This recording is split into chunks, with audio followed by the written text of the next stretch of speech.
আশা করি আল্লাহর রহমতে ভালোই আছেন। আমি বরিশাল থেকে বলছি। আজকে আপনাদের সাথে যে ঘটনাটা শেয়ার করব, যা আমার সাথে ঘটেনি, আমাকে আমার মামি বলেছে এটা তার সাথেই ঘটা ঘটনা। তো দেরি না করে ঘটনায় চলে যাই। আমার নানা বাড়ি বরিশালেরই বাকেরগঞ্জ থানায় একটি গ্রামে। তো তারা আমাদের নানা বাড়িতে থাকে আমার নানা, নানু, আমার মামা, মামি, মেঝো মামা, মেঝো মামি, আর আমার নানার বাবা মা। আল্লাহর রহমতে তারা এখনো বেঁচে আছে, সুস্থ আছে। তো আমার নানা এবং নানি তারা হজে চলে গেছিল। তো বাসায় ছিল আমার মেঝো মামা, আমার মেঝো মামি, আর আমার নানার বাবা মা। তো ঘটনার দিন থেকে শুরু করি। ঘটনার দিন আমার মামা সে বাজার থেকে কিছু মাছ নিয়ে এসেছিল ভর দুপুর বেলায়।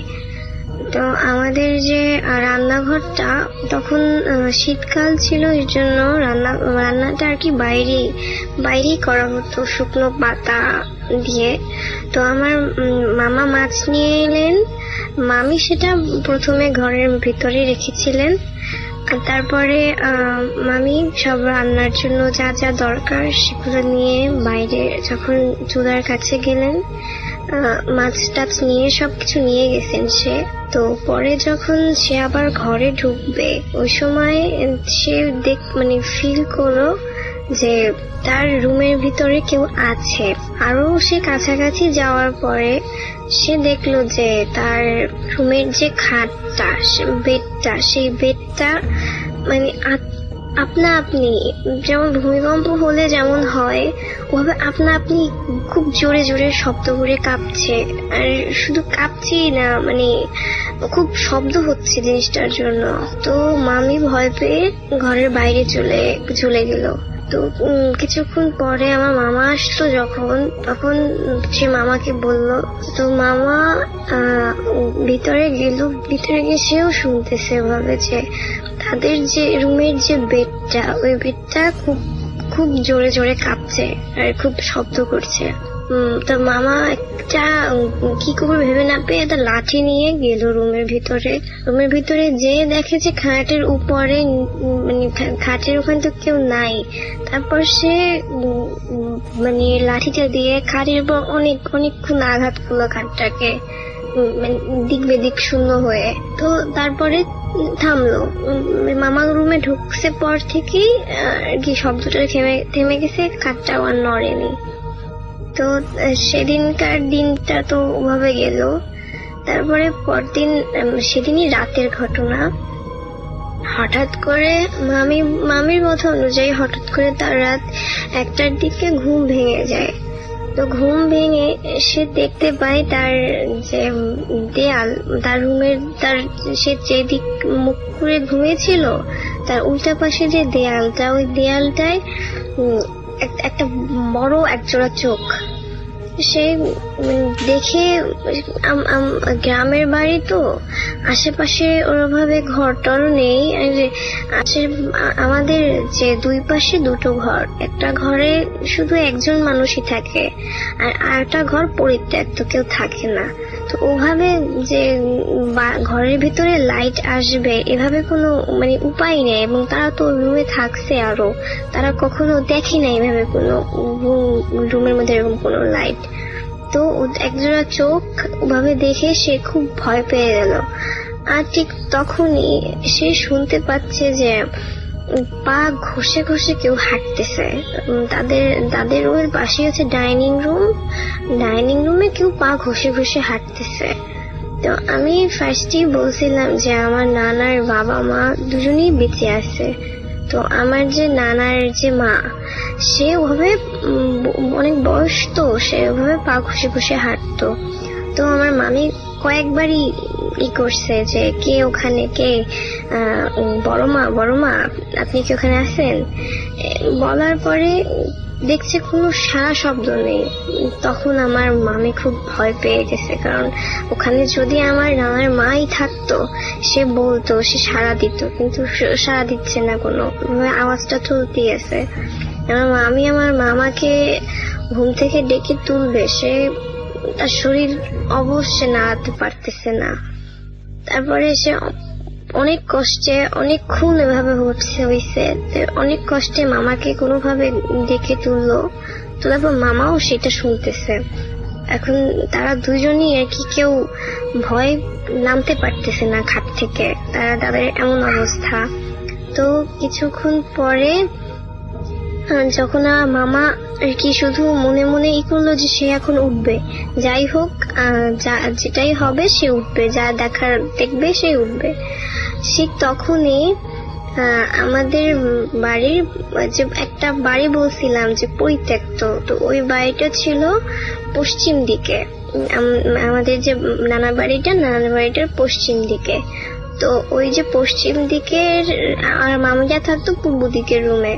হঠাৎ করে দেখলো কি যে জিনিসটা ভয়ে পা ঘষে ঘষে হাঁটছিল, সেই জিনিসটা পশ্চিম দিকের রুমের দরজা খুলে পশ্চিম দিকের রুমের জানালাটাও খট করে খুললো।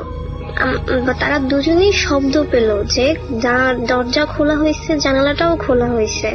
আসলে কিন্তু ওই রুমটা টোটালি এমটি ছিল, ওই রুমে কেউ থাকতো না, ওই রুমটা বন্ধ করা ছিল, দরজা তালা দেওয়া ছিল না, বাট বন্ধ করা ছিল। তারা দুজনে ক্লিয়ারলি শুনতে পেল এভাবে যে দরজাটা খুলে গেল, জানালাটা খুলে গেল এবং জানলা দিয়ে কেউ ধূপ করে বাইরে পড়ে গেল এবং ধূপ করে বাইরে পড়ে গেল এবং এরপর সব ঠান্ডা হয়ে গেল। কিন্তু পরে তারা সকালবেলা সেদিন রাত্রে আর কেউ নামেই নেয় খাট থেকে এত কিছু হওয়ার পরে।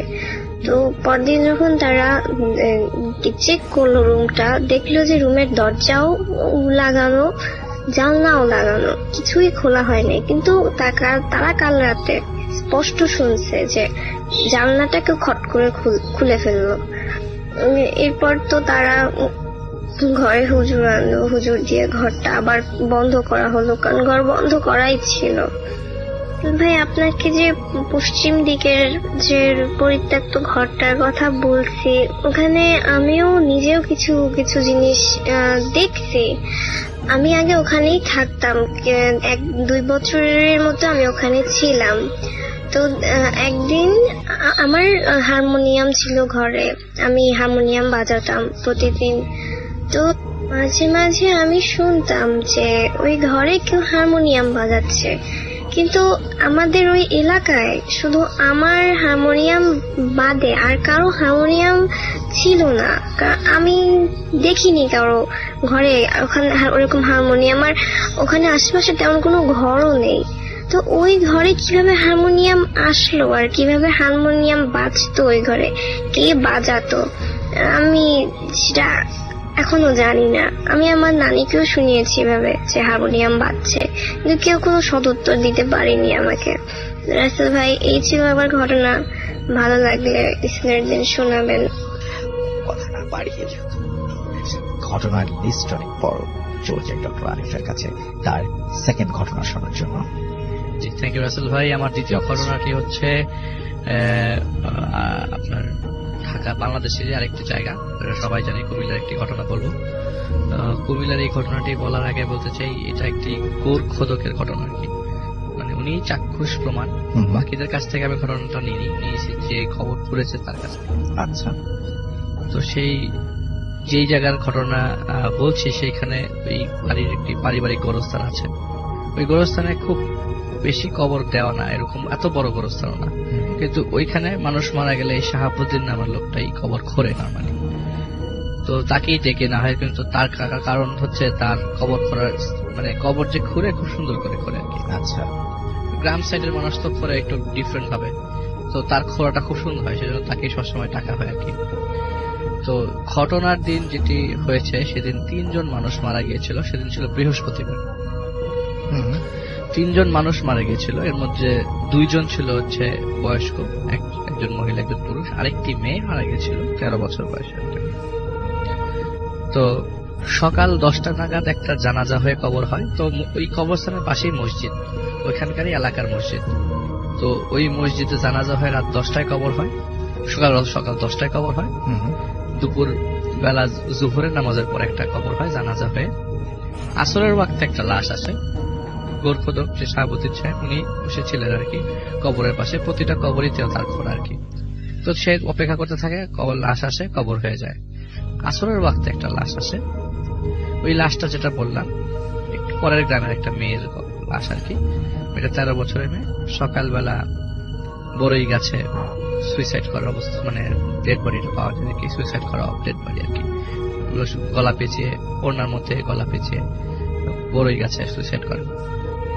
তো মেয়েটা লাশ নিয়ে আসে, আসরের ওয়াক্তে নামাজ হয়, নামাজের পরে যখন লাশ কবর দেওয়ার জন্য গেট খুলে ভিতরে ঢুকে এমন সময় এলাকার লোকজন সবাই চলে আসে। আচ্ছা, তো এলাকার লোকজন চলে আসে, এই আসলে ঘটনা বছর 1993 ঘটনা। তো এলাকার লোকজন আসার পরে বলে যে মানে দূর থেকে তিনি দেখেন যে একটু ঝগড়াঝাটি, একটু বাকবিতণ্ড হচ্ছে আর কি। তো তিনি কাছে যান, কাছে যাওয়ার পরে শুনতে থাকেন যে ওই এলাকার লোকজন চায় না যে ওই মেয়েটার দাফন ওই কবরস্থানে হোক, এবং এই ঝগড়া, এই চিল্লাচিল্লি, মেয়েটার বাবার কান্না, আত্মীয় স্বজনরা সেই কান্না থামায়, আবার তর্কে চড়ায়। এরকম করতে করতে মাগরিবের নামাজ হয়ে যায় আর এশার নামাজ হয়ে যায়। আচ্ছা, তো শেষ পর্যন্ত যখন পারমিশন দেওয়া হয় যে ঠিক আছে তোমার মেয়ের কবরটা এখানে হোক, কারণ তারা চায় না যে কোনো আত্মহত্যা, তো ইসলামে লেখা না, ওই এলাকার লোকজনের কথা, আত্মহত্যা করা যাবে না, আত্মহত্যা করলে একসেপ্টেড না, ওই গ্রামে একসেপ্টেড না। তারা এই জিনিসটা, ওই ফতোয়াটাই তখন পর্যন্ত আর কি, যে না ডেড বডি এখানে কবর দেওয়া যাবে না, অন্য জায়গায় কবর দাও, নিজের জমিতে কবর দাও। এরকম কথাবার্তা বলতে বলতে লাস্ট পর্যন্ত একটা কথায় উপনীত হয় যে ডেড বডিটার কবর দেওয়া হবে এখানে, কিন্তু এলাকার কোনো মানুষ ওই জানাজাতে শরীক হবে না। আচ্ছা, তো এলাকার কোনো মানুষ যেহেতু শরীক হয়নি, তো আত্মীয় স্বজন সহ সব মিলে 7 জন মানুষ ছিল, ওই গোরখোদক এবং ওই ইমাম, তারা সবাই মিলে জানাজা দেয় হচ্ছে রাত 10টার দিকে। তো হারিকেনের আলোয় রাসেল ভাই, অন্ধকার, ওই এলাকাটা অন্ধকার, তো হারিকেনের আলোয় যতটুকু দেখা যায়, তো লাশ উঠাতে যাবে এমন সময় সবার আগে খেয়াল পড়ে মেয়ের ভাইয়ের। আচ্ছা, মেয়েটা খুব আদরের মেয়ে ছিল, যে 3টা বাঁধন, যে পায়ের মধ্যে কোমর একটা বাঁধ থাকে আর মাথায় একটা বাঁধন থাকে, একটা বাঁধনও নাই, মানে গিট নাই ডেড বডির মধ্যে। আচ্ছা, এখন সবাই কি শত্রুতা করে গিটটা সরাই দিল, কিন্তু গিটটা তখন পর্যন্ত এশার ওয়াক্ত ছিল। হঠাৎ করে গিটটা কোথায় গেল? একা একা। একা একা। আর আশেপাশে রাসেল ভাই ধানি ক্ষেত, আশেপাশে জমি টমি আর মসজিদ, আর কিছু দূরে গ্রামের বাড়ি, আশেপাশে কোনো ঘর বাড়ি নাই, মানুষের কথাবার্তা শোনা যাচ্ছে না, একদম গুমোট অন্ধকার। রাত 10টা 10:30 বাজে, অন্ধকার একদম, আশেপাশে অন্ধকার, চাঁদের আলোটা পর্যন্ত, চাঁদও নেই আকাশে, মানে ওই হারিকেনের আলোতে যতটুকু দেখা যাচ্ছে। তো তারা লাশ উঠাতে যায় কোন মতে, তো লাশটা কবর করতে হবে। এখন গিট দেবে কোথায়, কারণ লাশটা তো গোসল করানো হয়েছে, আবার এখানে নতুন কিছু তো অ্যাড করবে না। তো তারা কাঁধ উঠাতে যায়, যে মানে ওনার ভাষায় যে ডেড বডিটাকে উঠাতে পারতেছিল না, পরে আমি মানে ওই গোরখোদক যে সাহায্য করে তারপরে উঠাতে পারে না, এরকম খারাপ অবস্থা। তো অনেক কষ্টে অনেক ওজন হয়ে যায়, হঠাৎ করে এত ওজন হয়, কারণ যখন নিয়ে আসে তখন এত ওজন ছিল না, হঠাৎ করে এই লাশের ওজন হলো কি করে। তো লাশ কাঁধে করে নিয়ে ওই কবর যেখানে গর্ত করা আছে সেই জায়গা পর্যন্ত যায়।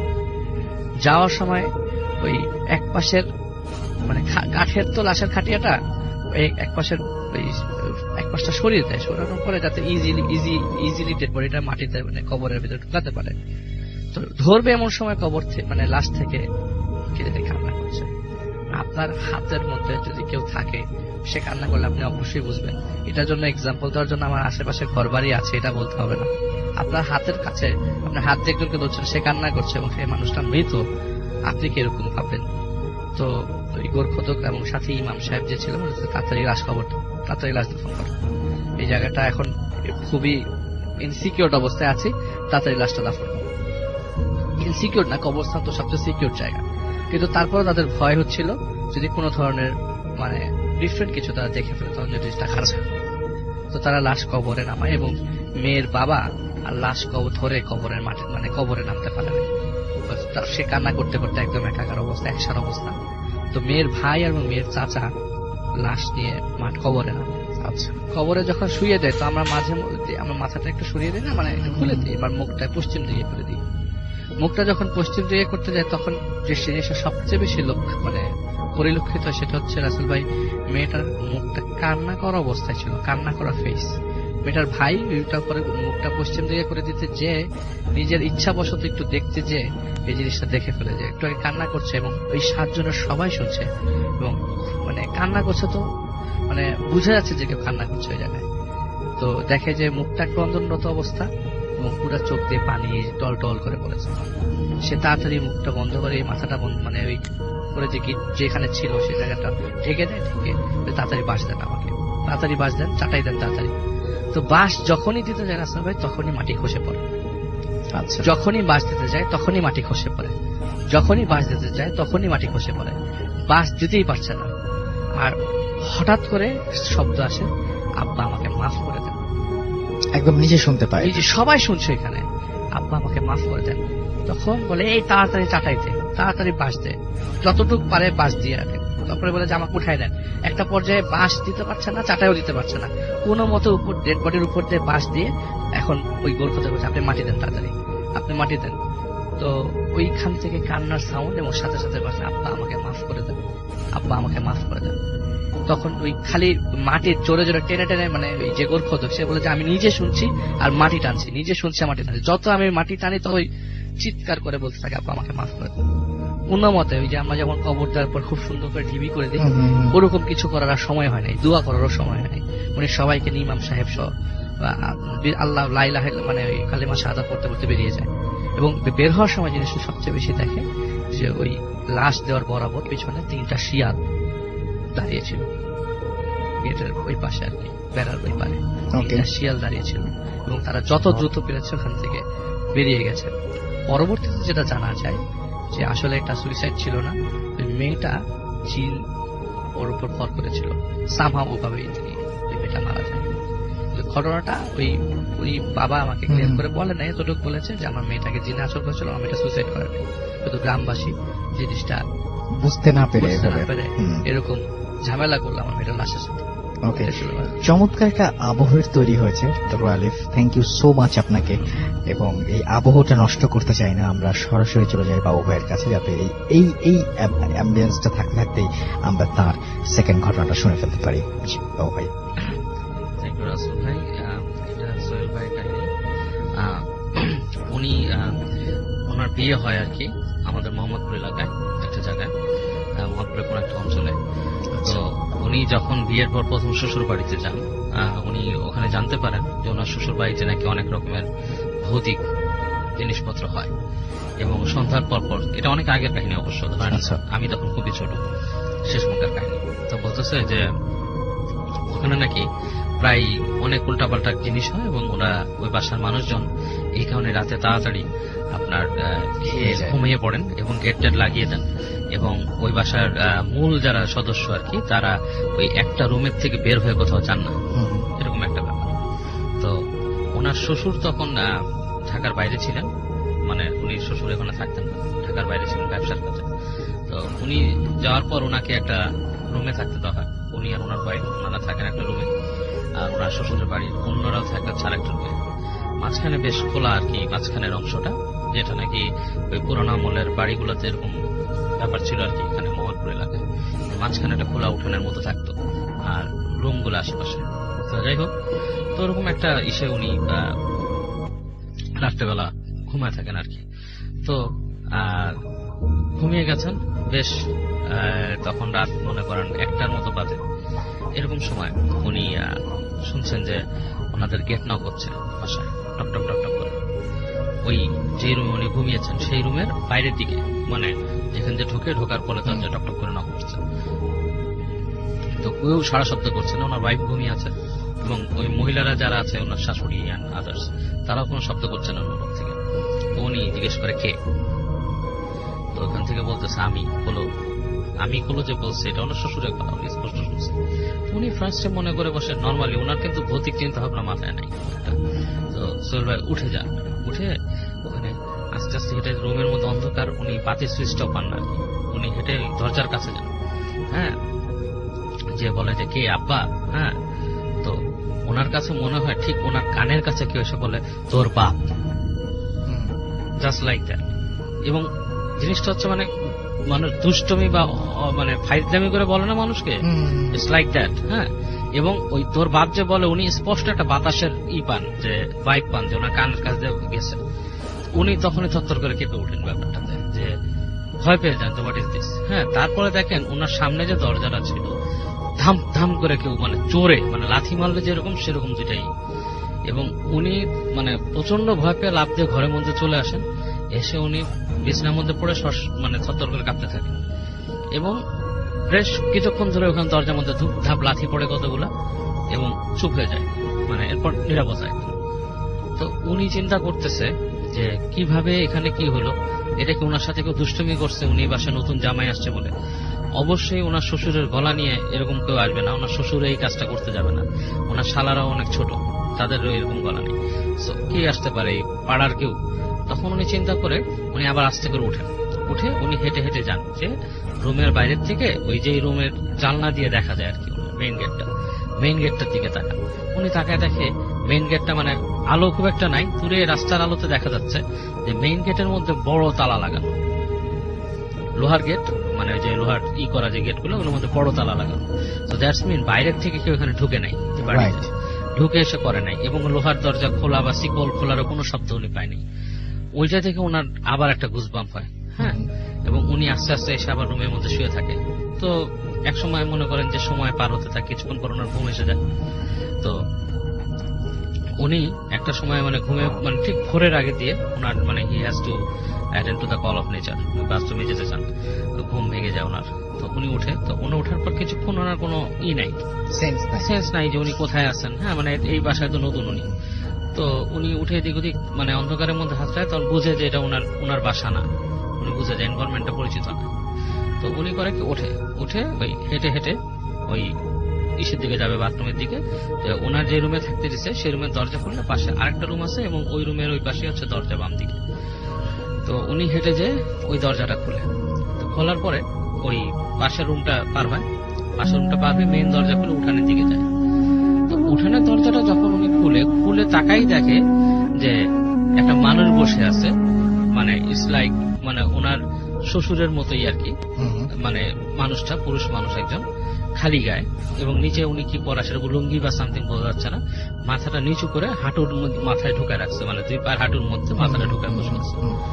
উনি যখন যায় মানে দরজাটা খুলে তাকায়, তখন দেখে লোকটা মাথা ঘুরে ওনার দিকে তাকাইছে। আচ্ছা।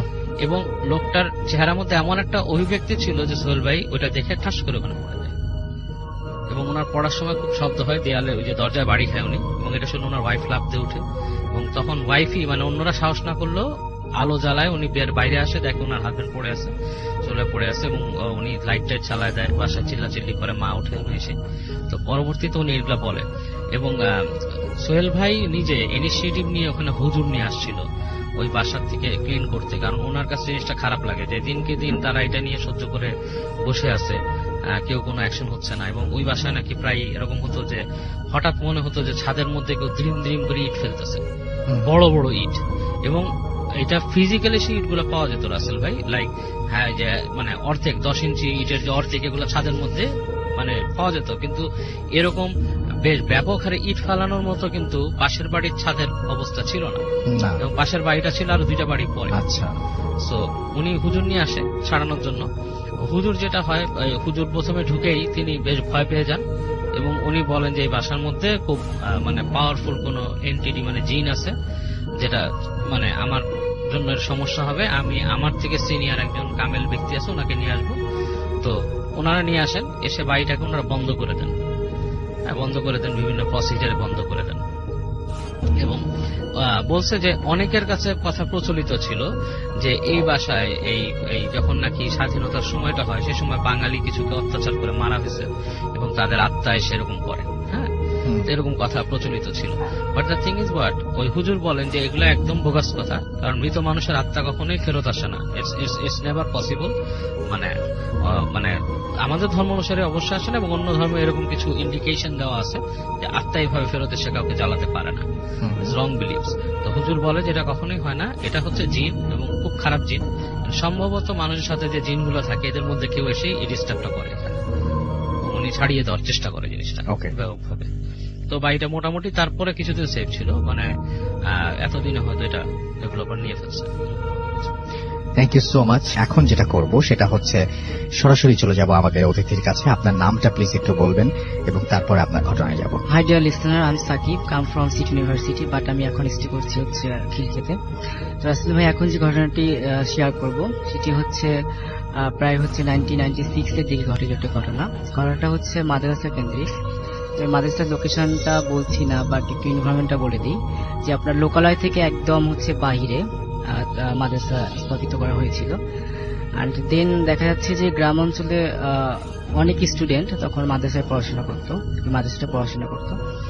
তো দেখা যাচ্ছে যে যখন ক্লাস শুরু হওয়ার পর তো হুজুর হঠাৎ করে দেখে যে দুইটা বাচ্চা, একদম দুইটা ছেলে বাচ্চা, এরা রেগুলারলি মাদ্রাসায় আসে। বাট হুজুর যেটা যাদের কাছে ওরা এডমিশন নিচ্ছে বাট তাদেরকে জিজ্ঞাসা করে যে এদের পরিচয়টা কি। তো তারা বলে যে তারা নামগুলো বলে যে এর নাম হচ্ছে এটা, এর নাম হচ্ছে এটা। তো নামগুলো বলার পরে হচ্ছে হুজুর একটু খটকা লাগে যে আসলে এই নামের তো স্টুডেন্ট হচ্ছে আমাদের 3 গ্রামেও কেউ নেই, বাবার নাম মায়ের নাম এই ধরনের কোনো ইনফরমেশন দেয়নি আর কি। তো একদিন হচ্ছে যে বাচ্চা দুটা তাদের মানে বিহেভিয়ার গুলো ছিল যে সাধারণ যে স্টুডেন্ট তাদের মতো না, ওরা সবসময় একা একা থাকতো, একা একা খেলতো, আর সবসময় কি জানি একটা মগ্নে থাকতো আর কি, কি জানি ভাবছে বা কি জানি ইয়া করতেছে, এরকম থাকতো আর কি। একদিন হুজুর তাদেরকে জিজ্ঞাসা করে যে আসলে তোমরা কোত্থেকে আসছো আর তোমাদের বাবা মা কোথায়, তাদের নামও দেখি না, তারা তো কখনো আসেও নি, আমাদের দেখা করে না। তো বাচ্চা দুটা যেভাবে বলে যে হুজুর যখন সময় হবে আপনাকে আমরা অবশ্যই ইনফর্ম করব। তো একদিন হুজুর দেখা গেছে যে প্রায় বাচ্চা দুটা হচ্ছে ফজরের আগে নামাজ পড়তো, দেখা যাচ্ছে সুবহ সাদেকের আগে ওরা নামাজ পড়তো। তো হুজুর এসে দেখতেছে যে যখন আজানের পর নামাজ হবে, সাধারণ স্টুডেন্ট যখন নামাজ পড়ে তার আগেই ঘুমাচ্ছে, তাদেরকে ডাকে যে তোমরা নামাজ পড়ো, নামাজ পড়ার জন্য উঠো। তো তখন তারা বলে যে হুজুর আমরা নামাজ পড়ে ফেলেছি। তো হুজুর তারপরে অনেক কিছু করার পর হুজুর শিওর হয় যে আসলে এরা স্বাভাবিক কোনো বাচ্চা না। জি। তো একদিন মাদ্রাসা হচ্ছে আপনার ছুটি হয়ে যাবে, সেটা হচ্ছে যে রমজানের আগেই ছুটি হয় মাদ্রাসাগুলো। তো দেখা গেছে যে তাদেরকে বলা হচ্ছে তোমার বাসা কবে যাবা, তোমাদেরকে নিতে আসবে কে। তখন তারা বলে যে আমরা একাই যাব আর আমাদের নিতে আসবে, কিন্তু সবাই যাওয়ার পর আমরা যাব, আপনি যখন যাবেন তারপর আমরা যাব। তো তারপরে হচ্ছে যে ওরা হুজুরকে বলে যে ঠিক আছে হুজুর আপনারা যান, আমরা আজকে হচ্ছে ফজরের আগেই চলে যাব। তো হুজুর মুয়াজ্জিনকে বলে যে ঠিক আছে আপনি আজকে আযান দিবেন না, আমি সব স্টুডেন্ট চলে গেছে, আমি আসবো, আসার পর যে দুটো স্টুডেন্ট আছে ওরা চলে যাবে, ওদেরকে বিদায় দেব। তো রাসেল ভাই তারপরে যখন হুজুর যান তো হুজুর যা দেখেন যে আসলে ওদেরকে খুঁজে পান না, কারণ ওরা অনেক আগেই চলে গেছে। তো তারপর রমজানের ঈদের ছুটি শেষের পর ওরা আবার ব্যাক করে। তো ব্যাক করার পর হুজুরকে কোশ্চেন করে যে তোমরা কোথায় গেছো, তোমাদের কে নিতে আসছিল। তো বলছে হুজুর আপনাকে তো আমরা আগেই বলছি যে যখন টাইম হবে আমরা আপনাকে সবকিছু খুলে বলবো। তো একদিন হচ্ছে যে পড়াশোনা সবার কমপ্লিট, তো মাদ্রাসা থেকে 10টার মধ্যে সবাই ঘুমিয়ে পড়তে হতো। তো সবাই ঘুমিয়ে গেছে, তো ওরাও ঘুমিয়ে গেছে। তো হুজুর বলছে ঠিক আছে যেহেতু ঘুমিয়ে গেছে সবাই, তো আমি একটু গরম ছিল একটু বাইরে হাঁটাহাঁটি করে আর কি। তো হুজুর যখন হাঁটতে গেছেন তো দেখতে পাচ্ছেন যে তারা দুজন বাইর হলেন। তো হওয়ার পর দেখা যাচ্ছে তারা যাচ্ছে। তো হুজুর বলতেছে দেখি তাদেরকে ফলো করে কোথায় যায়। তো একটা টাইম দেখা গেল যে তারা একটা পুকুর টাইপের ছিল, ওর যাচ্ছে বাট ওর মাঝখান দিয়ে অটোমেটিক রাস্তা বাইর হয়ে যাচ্ছে। তো হুজুরের মাথায় অতটা ছিল না, সেন্স ছিল না, বাট হুজুরও তাদের সাথে ওখানে চলে যায়। তো যাওয়ার পর যেটা হয় তো হুজুরকে বলে যে হুজুর আপনি যে কাজটা করছেন তা আসলে আপনি ঠিক করেননি, আপনাকে অনেক সাফার করতে হবে, বাট যেহেতু আপনি আমাদেরকে অনেকদিন আপনি আমাদেরকে শিক্ষা দিয়েছেন, তো সেদিক থেকে আমি আপনাকে হেল্প করতে পারি। আপনি যখন আমার বাবা মা আপনাকে দেখবে দুইটা কোশ্চেন করবে যে আপনি এখানে কেন আসছেন এবং আপনি কি চান। তো আপনি যে অ্যান্সারটা করবেন যে আমি এদেরকে রাখতে আসছি, কারণ হচ্ছে যে আপনারা ওদেরকে যতদিন ওখানে ভর্তি আছে বাট আপনারা কখনো যাননি, তাই আমি দায়িত্ব নিয়ে ওদেরকে রাখতে আসছি। আর সেকেন্ড যে কোশ্চেনটা আপনাকে করবে যে আপনি কি চান, আর আপনি যেটা বলবেন যে আমি ওই পাথরটা চাই, তাদেরকে একটা পাথর দেখায় যায় যে এই পাথরটা আমি চাই। তো ফাইনালি তাদের হুজুরকে কোশ্চেনগুলো করে তার বাবা মা, তো হুজুর ওই দুটা জিনিসে চায়। তো চাওয়ার পরে ওর বাবা মা বলে যে আপনি যে চাইছেন সেটা আমরা দিতে পারবো না, কারণ ওই পাথরটা হচ্ছে খুব অমূল্য, এটা আপনাদেরকে খুবই মূল্যবান, এটা দেয়া যাবে না। তো হুজুর বলে ঠিক আছে যেহেতু আপনার পাথরটা দিবেন না বাট আমাকে রেখে আসেন। তো হুজুরকে রেখে আসে। আর রেখে আসার পরে হুজুর যেটা করে যে হুজুর একটু মানে খেপে যায় যে কি ব্যাপার, সে আমাকে শিখাই দিল কোশ্চেন, তারপরে আমি বললাম, চাইলাম, বাট আমাকে দিল না। তো হুজুর একটু খেপে যায়। তারপরে হুজুর ওদের সাথে মানে একটু অন্যরকম বিহেভ করে যে তোমরা চলে যাও, তোমাদের এখানে পড়াশোনা করা লাগবে না, তোমরা চলে যাও। তো তারা বলছে ঠিক আছে হুজুর আমরা চলে যাব, কিন্তু আমাদের একটু টাইম দিতে হবে। তো রাসেল ভাই যেটা হয় যে হুজুর বাসায়, তো ওর 2 ভাই, তো এক ভাই করলো যে দেখি হুজুর বাসায় কি করে, আমি তাকে দেখতে যাব। তো ওর এক ভাই বলে যে তুমি যদি এখন এই রূপে যাও তাহলে চিনতে পারবে, সমস্যা হবে, অতএব তুমি অন্য কোন রূপ ধারণ করো। তখন যেটা করে সে সাপের বেশে ওখানে যায়। তো হুজুর যখন সাপটাকে দেখে হুজুর মেরে ফেলে। তো মেরে ফেলার পর হুজুর আবার সাপটাকে কি করে পুড়ায় ফেলে। তো উনি যে সেন্সে পুরায় এটা হচ্ছে যে এরকম যে সাপটা যাতে মারার পর যাতে পরবর্তীতে সাপের যে কাটা থাকে এগুলো যাতে মানুষের ক্ষতি করতে না পারে, এই জন্য পুরায় ছাই সহ এগুলাকে আসলে উনি একটা গর্তে পুঁতে রাখে। তো তারপরে হুজুর যখন মাদ্রাসায় যায় তখন আরেকটা ভাইকে জিজ্ঞাসা করে ও কোথায়, তো বলে হুজুর আপনি তোকে মেরে ফেলছেন। তো এই কথা বলার সাথেই হুজুর ওখানে তার একটা হাত প্যারালাইজড হয়ে যায়। তো আস্তে আস্তে হুজুরের পুরো বডি প্যারালাইজড হয়ে যায়, হুজুর কোনোভাবে কোনো দিকে মুভমেন্ট করতে পারে না। দেন হচ্ছে হুজুরের অনেক জায়গায় ট্রিটমেন্ট চলে, বাট হুজুর কিছুতেই সুস্থ হচ্ছে না। তো তারপর হুজুর অনেক আমল করে, যে হুজুর তখন তো বুঝে গেছে যে এই কাজটা তাদেরই। তো হুজুর আমল করে একটা জিনকে হাজির করে। তো জিন যেটা ইনফর্ম করে যে আপনি যে কাজটা করছেন এটা আসলে অনেক অন্যায় করছেন। তো হুজুর বলে আমি তো জেনে শুনে করিনি, সে যদি মানুষের বেশে আসতো আমি তাকে কখনোই মারতাম না, বাট সে সাপের বেশে আসছে এই জন্য আমি তাকে মারছি। তো জিন বলে আমরা আপনাকে ক্ষমা করতে পারি একটা শর্তে, সেটা হচ্ছে আমরা আগে একটা মিটিং করব, দেন হচ্ছে ওখানে যদি আমাদের ডিসিশন হয় যে আপনাকে ক্ষমা করা যাবে কিনা, দেন আমরা তারপর আপনাকে ক্ষমা করব। রাসেল ভাই তারপরে হচ্ছে যে ওরা একটা মিটিং ডাকে, সবাই ওখানে আসে। তো আসার পর যখন শুনে, তো শোনার পর বলে যে আসলে এখানে হুজুরের কোনো দোষ ছিল না। তো তারপরে হচ্ছে হুজুরকে মানে সুস্থ করে দেওয়া হয়, এন্ড হচ্ছে যে হুজুরের যে ট্রিটমেন্টের জন্য যে টাকাগুলো খরচ হয়েছে, বাট লাস্ট অব্দি কিছু টাকা তার ডান পকেটে দিয়ে যায়। তো রাসেল ভাই এই ছিল আমার story. Thank you so much, thank you so much আপনার ঘটনার জন্য আপনাকে অনেক অনেক ধন্যবাদ। আমরা চলে যাই পরবর্তী আমাদের অতিথির কাছে। আপনার নামটা বলে আপনার ঘটনাটা বলবেন, একটু ছোট করে আপনার ঘটনাটা আমরা শুনে ফেলি। আসসালামু আলাইকুম লিসনার্স, আসসালামু আলাইকুম রাসেল ভাই। আমি সাতাম খন্দকার, আমি এসেছি উত্তরা থেকে। জি। হ্যাঁ, আমার যে স্টোরিটা এটা হচ্ছে আমার গ্রামের বাড়ি রাজবাড়ির কামারখালীতে স্টোরিটা ঘটেছে। আর এটা হচ্ছে আমার কাজিন তুহিন ওর নানুর স্টোরি।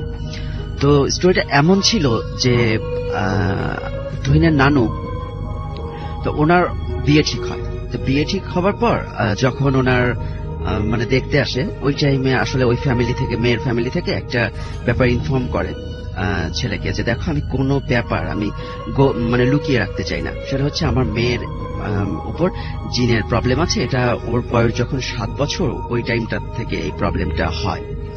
সো আসলে উনি ব্যাপারটা ইগনোর করে, যে আবার ভাবে যে আসলে হয়তো বা ফান করছে বা যে কোনো ভাবে উনি ব্যাপারটা মানে না, এবং ব্যাপারটা হাসি দিয়ে উড়িয়ে দেয়, এবং তিনি বিয়ে করে নিয়ে যান। তো বেশ কিছুদিন উনি বিজনেস করতো, তো ওনার সবকিছুতে মোটামুটি খুব ভালো ফল ছিল, উনি খুব ভালো ছিল। তো আর্থিক অবস্থা সবকিছুতেই ভালো। তা এর মধ্যে কিছু অলৌকিক ব্যাপার দেখা গেল তার কিছুদিন পর থেকে। যেমন দেখা যেত যে তার বাড়িতে যে কোনো জায়গাতে টাকা পাওয়া যেত, এবং ওই টাকা যদি তার রুমে রেখে দেওয়া হতো, দেখা গেল তার ওয়াইফ পেয়েছে, রুমে নিয়ে গেছে, কোনো একটা কিছুতে রেখে দিয়েছে, ওটা ডাবল হয়ে গিয়েছে। তো ব্যাপারটা আসলে কোন একটা টাইমে জানায় তার ফ্যামিলিকে এবং তার হাজবেন্ডকে জানায়। তো ব্যাপারটা কোনো একটা টাইমে ইউজ টু হয়ে যায়, যে এরকম তো হয় হয়তো বা। তো সবাই ভাবে যে না, যেহেতু জিনের কথা আছে বা আমরা শুনছি, তো এরকম হতেই পারে। তো এর কিছুদিন পর ওই তুহিনের নানা, ওনার যেটা হয় যে ওনার আন্ডারে একটা মেয়ে কাজ করতো, মানে অনেক লোক কাজ করতো, বাট একটা মেয়ে ছিল সেখানে। এবং আপনার যেটা হয় যে কোনোভাবে দেখা গেল ওই মেয়ের সঙ্গে তার বিয়ে হয়ে গিয়েছে, এবং গভীর রাতে দেখা গেছে যে না, সে তার বাসায় এসে দরজা নক করছে। নক করার পর তার ফার্স্ট ওয়াইফ দরজা খুলেছে, এবং খোলার পরে তিনি তার পায়ে গিয়ে পড়েছে যে প্লিজ তুমি আমাকে ক্ষমা করে দাও, আমি তো একটা ভুল করেছি। তা সে বলে যে কি, পরে ডিটেলসটা শুনে সে কান্নাকাটি করে, বাট অতটা একটা মানুষ যেভাবে রিয়াক্ট করার কথা অতটা কিছু পাওয়া যায়নি তার মধ্যে। তো সে আসলে বললো যে সব দোষ তোমার, আমি এই মেয়েটার কোনো দোষ দিব না, ও আমার বোনের মতো, ঠিক আছে, ঘরে নিয়ে যায়। এবং এই যে নতুন বউ, এই বউ চিন্তা ভাবনা করে যে উনি তো আমাকে আমি আসলে একটা অন্যায় করে ফেলেছি, আমি সবার আগে উঠে সকালবেলা আজকে রান্না বাড়াটা আমিই করে সবাইকে খাওয়াবো। তো উনি ব্যাস সেভাবে রান্না বাড়া করতে চান। এবং মানে যেটা হয় যে উনি যেভাবে বলেছিল যে ওনার কড়াইটা নাকি মানে চুলার উপরে দেওয়া ছিল এবং হঠাৎ করে উনি অন্য একটা কাজে পিছিয়ে ফিরে তাকিয়েছেন এবং উনি যেটা দেখেন সেটা হচ্ছে যে উনি হঠাৎ করে চিৎকার করে ওঠেন। তো সবাই মিলে কাছে যান এবং গিয়ে যেটা দেখেন যে উনি পিঠে খুব করছে আর বলছে বাবা মরে গেলাম, আমাকে কে যেন শেখা দিচ্ছে আগুনের। তা উনি সবাই গিয়ে দেখে যে না, ওই জায়গাটা আসলে লাল হয়ে গিয়েছে এবং তার প্রায় ঘন্টাখানিক পরে ওইখানে ফোসকা পড়ে যায়। সবাই মিলে চিন্তা ভাবনা করে এরকম হচ্ছে কেন। তো যাই হোক, এরকম হলো। তার নেক্সট দিন তার হাজবেন্ড তাকে বলে যে ফার্স্ট ওয়াইফকে যে দেখো আমার ওখানে তো ছাগল রাখা আছে, তুমি ছাগলটা প্লিজ গিয়ে নিয়ে আসো। তা উনি যান এবং গিয়ে উনি দেখতে পান যে একটা লোক দূরে দাঁড়িয়ে আছেন এবং ওই ফার্স্ট ওয়াইফকে জিজ্ঞাসা করছে যে কি তোর ছাগলের জন্য এখানে এসেছিস? তো উনি বলে যে হ্যাঁ আমি ছাগলের জন্য। তো বলছে যে দেখ সামনে ছাগল আছে। তো উনি সামনে যায় এবং সামনে গিয়ে যেটা দেখেন যে ওনার ছাগল সামনে দাঁড়িয়ে আছে এবং উনি ছাগল ধরবার জন্য যখন রশিটা ধরতে যায় তখন রশি একটু একটু করে সরে যায় এবং উনি হাত বাড়ায়। তো ওই পাশ দিয়ে ওই টাইমে একটা মানুষ আসছিল, একটা লোক আসছিল। উনি যেটা ফলো করে যে এই মহিলা আসলে ওখানে কোনো ছাগল বলে কিছুই নেই, বাট ওই মহিলা কাটার মধ্যে, খেজুরের কাটার মধ্যে শুধু তার হাতটা বারবার দিচ্ছে এবং উনি তাকে বাড়িতে নিয়ে আসে এবং বাড়িতে নিয়ে আসার পর যেটা হয় তাকে ডাক্তারি ট্রিটমেন্ট দেওয়া হয়। তো পরে তাকে বলা হয় যে কি হয়েছিল উনি ডিটেলসটা বলে দেন। ওকে, এরপর ওনার আসলে ওনার ওই যে পরে বিয়ে হয়েছে যার সঙ্গে তার উপর প্রচুর টর্চার করা হয়, নানাভাবে টর্চার করে। তো এই নানা আবার চিন্তা ভাবনা করে যে আসলে আমার ওয়াইফকে যেহেতু এইভাবে টর্চার করা হচ্ছে, সো আমি একটা কবিরাজ নিয়ে আসি। তো উনি মাখন কবিরাজ নামে একটা কবিরাজ ছিল, উনি তাকে ইনফর্ম করে এবং সে আসেন। সে এসে তার মতো আসন দেন এবং নানু রুমের মধ্যে ছিল, ফার্স্ট যে ওয়াইফটা ছিল উনি রুমের মধ্যে ছিল। তিনি ওই কবিরাজটা কি করলো যায় না, উনি দৌড়ে বাহিরে চলে আসেন এবং ওই কবিরাজের কাছে গিয়ে বলেন যে তোরা আমাকে এইভাবে করছিস কেন, আমি তো তোদের কোনো ক্ষতি করি নাই, সো ও এরকম বিয়ে করছে কেন, আমি তো ওকে লাভ করতাম যেটার কারণে ও কেন বিয়ে করেছে। তো উনি যেটা করে যে উনি বলে যে তোর কোনো কথা শুনবো না, তুই কেন ওর উপরে আছিস, তুই এখান থেকে চলে যা। তো উনি একটা বেত রাখেন কাছে এবং ওই বেতটা উনি পড়েন এবং মাটিতে আঘাত করেন এবং এই ফার্স্ট ওয়াইফটা মানে যার উপরে পজেসড হয়েছেন এবং উনি ভীষণভাবে চিৎকার করেন। পরে দেখা যায় কি কিছু সময়ের জন্য ওখান থেকে ওই জিনটা চলে গেছে এবং পরে এই ফার্স্ট নানুর পিঠে বা যেখানে বাড়ি দিয়েছে সেখানে দেখা যায় যে না ওখানে লাল হয়ে গেছে এবং কোন একটা টাইম এই জিনটা আসলে সহ্য করতে পারে নাই এই অত্যাচার। তো এই নানুকে একদিন রাতে আর খুঁজে পাওয়া যাচ্ছে না, মানে সন্ধ্যার পরে। তা একটা লোক দৌড়ে এসে বলছে যে ভাবি কোথায়। তা দরজার বাসার লোকজন সবাইকে আক্স করেছে এবং কেউ আসলে খুঁজে পাচ্ছে না। তো পরে উনি বলল যে আমি একটা মুহূর্তের জন্য যখন রাস্তা দিয়ে আসছিলাম, আমি একটা মুহূর্তের জন্য আমার চোখ পড়লো, আমি চোখ সরেই তাকে দেখলাম না, আমি দেখলাম যে ভাবি শূন্যের উপর দিয়ে ভাসতে ভাসতে চলে গেল, মনে হচ্ছে যে শূন্যের উপরে বসে আছে। তো এইভাবে তো ওই আবারও কবিরাজকে ডাকা হয় এবং কবিরাজ বসার পরে উনি বলেন যে ঠিক আছে আমি এটার একটা সমাধান করতে পারি, সেটা হচ্ছে ঠিক 3 দিনের মাথায় এই ওনাকে দিয়ে যাবে এবং এই যখন দিয়ে যাবে একটা ডাকি দিবে, সেটা রাত 12টা থেকে যে কোনো টাইমে হতে পারে, রাত 12টা থেকে ভোর পর্যন্ত যে কোনো টাইমে হতে পারে, তোমরা কেউ ঘুমোবে না। সো সেটাই হয়। তো ওই দিন আবার প্রচুর বৃষ্টি পড়ছিল। তো বৃষ্টির মধ্যে সবাই বসে আছে যে কখন কি হয় ওরকম ছিল। তো হঠাৎ করে একজন একটা চিৎকার করেছে একজনের নাম বলে, মানে ওনার হাজবেন্ডের নাম বলে। তো একজন যে বিশ্বস্ত কর্মচারীটা ছিল উনি আবার বলছে ভাই ভাবি না চিৎকার করলো। তো পরে বলছে যে কই আমরা তো শুনিনি। তো সবাই বের হয়ে আসলো। রাসেল ভাই বের হয়ে এসে যেটা দেখে যে ওনারা সবাই খুঁজতে খুঁজতে বৃষ্টির মধ্যে অনেকে ভিজেও গিয়েছেন। তো ওনারা যেটা ফলো করেন যে ওনাকে যেভাবে দাঁড়িয়ে আছেন, উনি ওই পুকুরের পাড়ে গিয়ে দাঁড়িয়ে আছেন এবং মানুষের উপরে বাজ পড়লে যেরকম মানুষ স্ট্যাচু হয়ে যায়, উনি ঠিক ওইভাবে দাঁড়িয়ে আছেন। তো ওনারা সবাই গিয়ে তার কাছে যান এবং গিয়ে তাকে টাচ করেন এবং তিনি ওখানে পড়ে যান। তো সবচেয়ে আশ্চর্য ব্যাপার হচ্ছে তার গায়ে কিন্তু 1 ফুট বৃষ্টির পানি ছিল না। তো তাকে নিয়ে তিনি সুস্থ করেন, প্রায় 2 দিন 2.5 দিন পর তাকে সুস্থ করেন এবং সুস্থ করার পরে তাকে জিজ্ঞাসা করা হয় যে কি ব্যাপার, তুমি কোথায় ছিলে।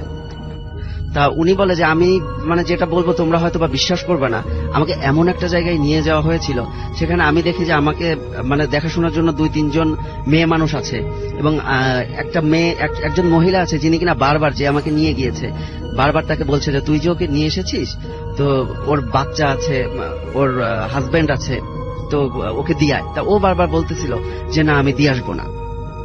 তো ওনাকে বারবার খাবার দেওয়া হচ্ছিল, উনি ওই খাবারটা খাচ্ছিল না এবং উনি ফিরেই আসতে পারে ওই খাবারটা না খাওয়ার কারণে। যখন দেখে যে অসুস্থ হয়ে যাচ্ছে, খাবার খাচ্ছে না, পরে ওকে দিয়ে যায়। তো এই ছিল রাসেল ভাই আমার story. Thank you so much সবাইকে। আমাদের হাতে সময় খুবই কম, বলুন আপনার ঘটনা, আপনার নামটা বলে। Listeners again Sakib. তো রাসেল ভাই আমার সেকেন্ড যে স্টোরিটা, এটা হচ্ছে আমার বাসা নিয়ে, রিসেন্ট যে বাসাটি শিফট করছি এই বাসা নিয়ে আমার স্টোরিটা। রাসেল ভাই বাসার ইয়াটা আগে বলে রাখি। আপনার হচ্ছে আমাদের আমরা 4 তলা থাকি। তো আমাদের 4 তলায় হচ্ছে আমাদের রুম হচ্ছে 3টা, একটা 2টা বেডরুম, একটা ড্রয়িং রুম, একটা হচ্ছে কিচেন। তো রাসেল ভাই যেটা হয় যে আমরা ফার্স্ট দিন ওই বাসাটা শিফট করি, তো আমার কাছে কেন জানি মনে হচ্ছিল যে সামথিং ইজ রং।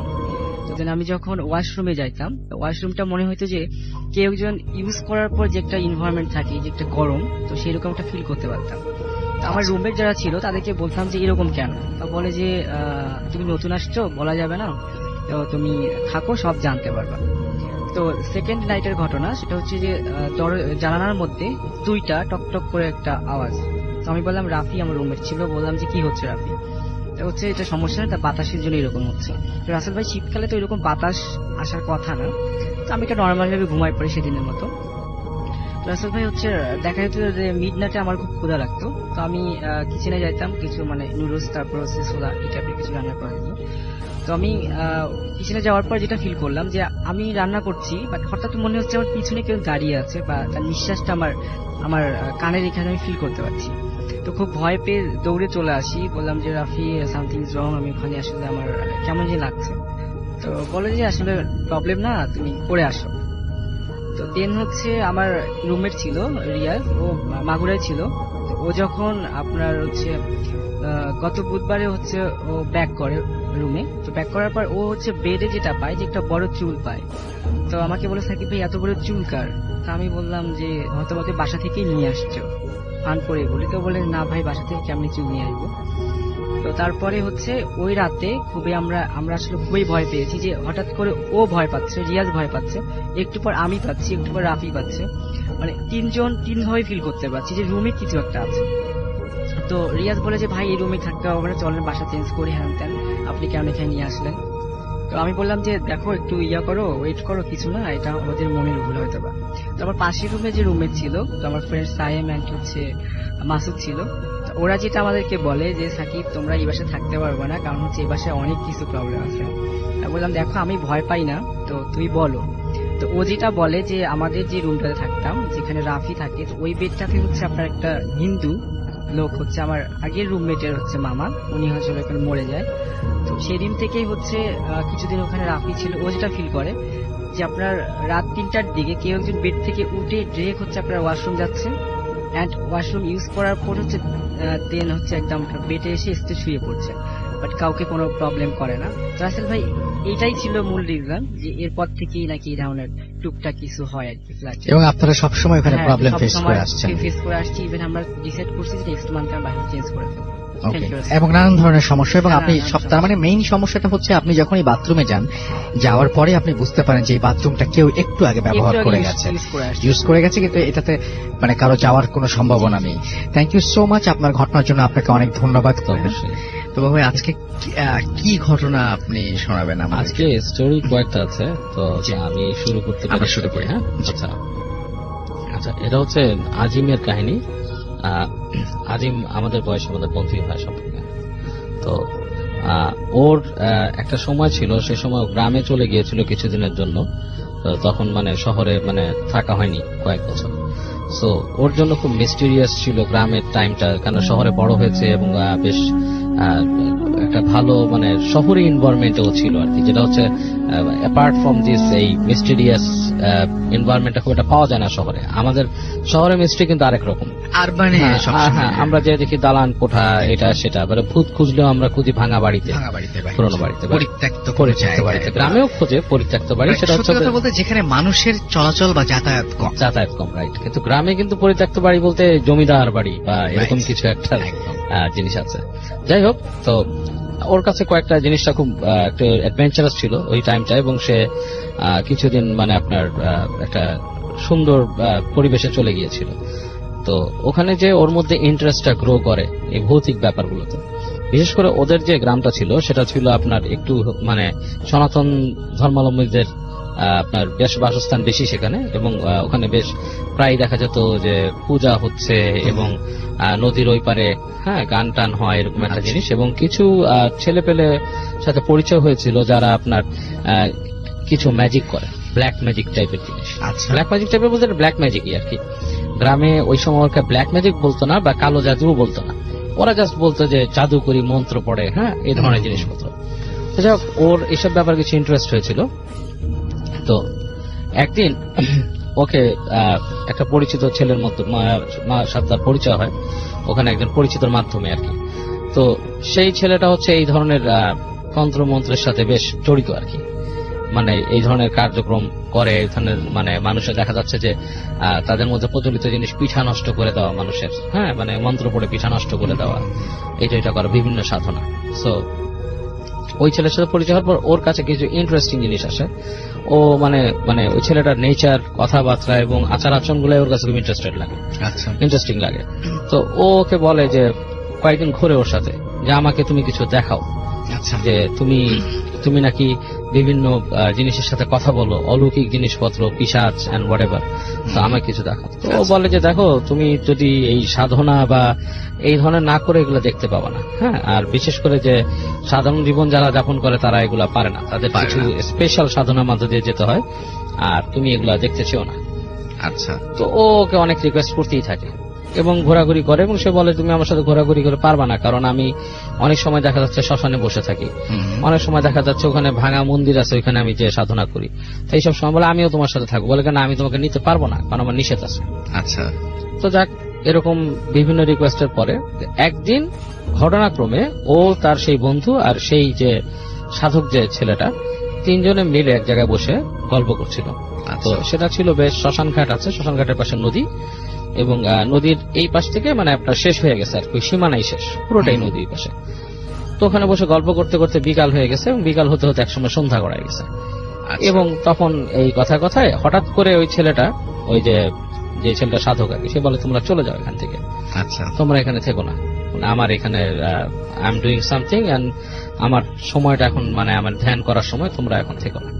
তো বলছে যে আমরা চলে যাব, তোমাকে বলছে অনেক দেখাইতে, বলে কি না এরকমই না, ইনফ্যাক্ট তোমরা এখনই চলে যাও পারলে, ইনফ্যাক্ট মানে ওদের ভাষায় বলছে, ওর যে লোকাল ভাষা, যে সত্যি কথা তুমি এখনই চলে যাও, তোমাদের এখন থাকার টাইম নেই। তো ওরা অনেক রিকোয়েস্ট করে ওরা বলে যে না, থাকা যাবে না, চলে যাও।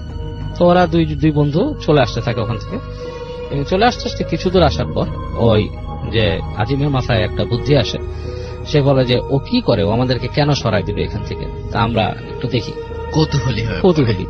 তো বলে কি হয়ে দেখবো, বলে না থাকা উচিত না, এমনি অন্ধকার হয়ে গেছে এই জায়গাতে, এমনি অন্ধকার, ঘুরঘুরটি অন্ধকার নেমে আসতেছে, নাই যে চলে যাই। না তুই যাইস না, বলে দাঁড়ায় আমরা দেখি ও কি করে। তো এই কিউরিয়াসিটির থেকেই ওরা একটা গাছের নিচে, পাশে ঝোপঝাড় আছে, ওখানে যে বসে থাকে, বসে আড্ডা মারতে থাকে, বলে যে একটু পর আমরা আরেকটু অন্ধকার হয়ে যাবে যখন, তখন হেঁটে ওর কাছে যেয়ে দেখবো কি করে এখানে।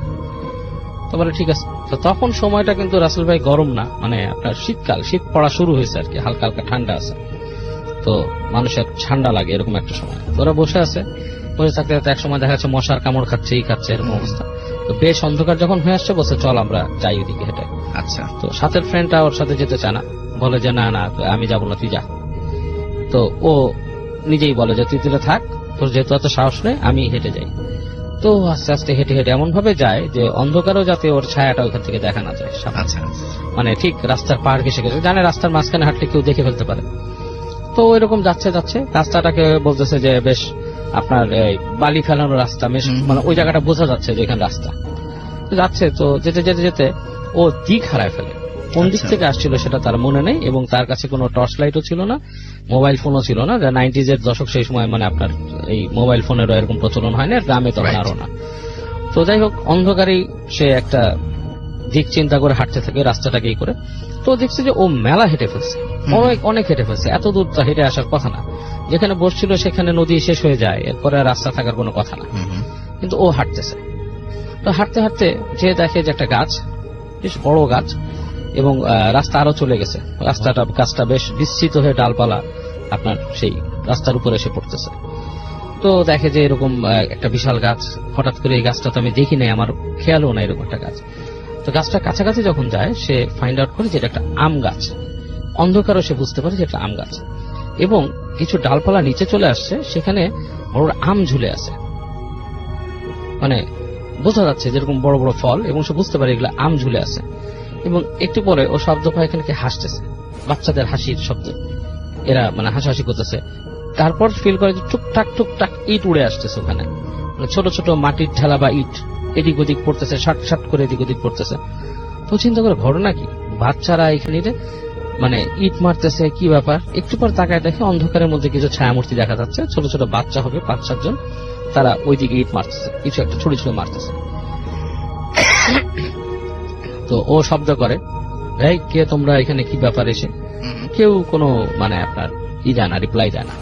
ওর কোনো মানে কোনো রিপ্লাই নাই, কিচ্ছু নেই, ওরা ওদের মতো করতেই আছে।